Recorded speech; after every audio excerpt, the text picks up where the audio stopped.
नमस्कार, मी संयोगिता आणि आपण पाहता चाळीसगाव डांगांची ओळख सुराज्य मराठी।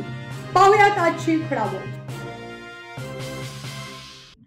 अकोले तालुक्यातील सह्याद्रीच्या कुशीत वसलेल्या एकदरे व पिंपळदरावाडी गावातील शेतकऱ्यांना ई-पीक पाहणी करण्याचे आवाहन करण्यात आले आहे।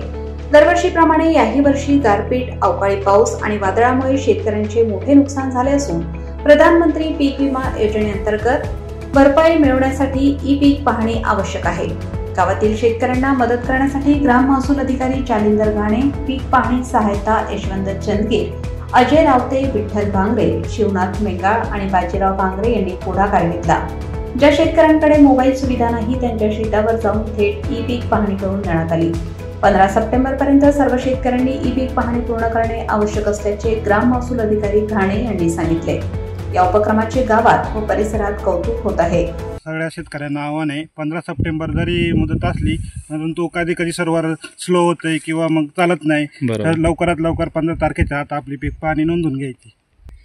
बरोबर आहे, मागच्या वेळेस पीक विमा भेटला होता, तर या वेळेस आता आपण शासनाकडून नाही जास्त अपेक्षा करू। आपण आपली पीक पाहणी स्वतः करून घ्यावी।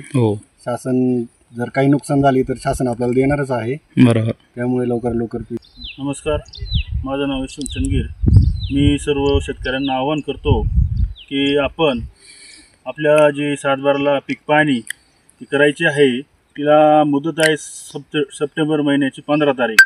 तर सर्व शेतकऱ्यांनी काय करायला पाहिजे की वेळ न घालवता, काय होतं काही वेळेस आपण तारखेची वाट बघतो, तर ते न करता आपण आपल्या 7/12 पीक पेरा आपण स्वतः शेतकऱ्याने मोबाईलमध्ये प्ले स्टोअरला जाऊन ई-पीक पाहणी हे ॲप्स घेऊन या ॲप्समध्ये आपण आपल्या शेतातील जे काही पिकं आहे त्या पिकांची नोंद आपल्या 7/12ला त्या ॲपच्या माध्यमातून करायची आहे।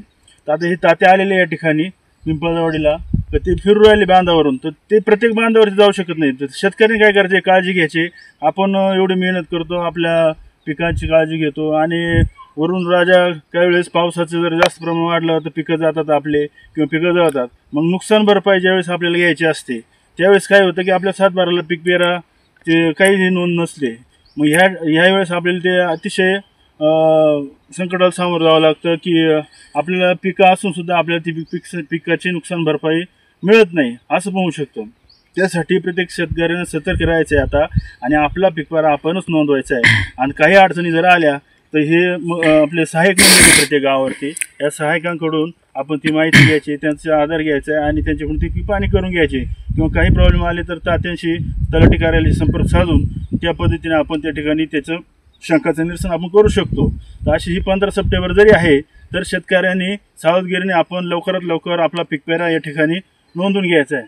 आता इकडे पाणी पाऊस चालू आहे या ठिकाणी, तात्या प्रत्येक शेतावरती जाऊ राहिलेले, तर त्यांना एवढं शक्य नाही। प्रत्येक शेतकऱ्याकडे आता अँड्रॉइड मोबाईल आहे, त्यांनी त्या मोबाईलच्या माध्यमातून आपला पीक पेरा नोंदवला तर आपल्याला पुढे काही अडचणीला सामोरं जावं लागणार नाही। ही सगळी शेतकरी नोंद घ्यावी। सुराज्य मराठी प्रतिनिधी बाजीराव भांगरे, एकदरे। आपल्या सुराज्य मराठीच्या YouTube चॅनलला सबस्क्राईब करायला विसरू नका।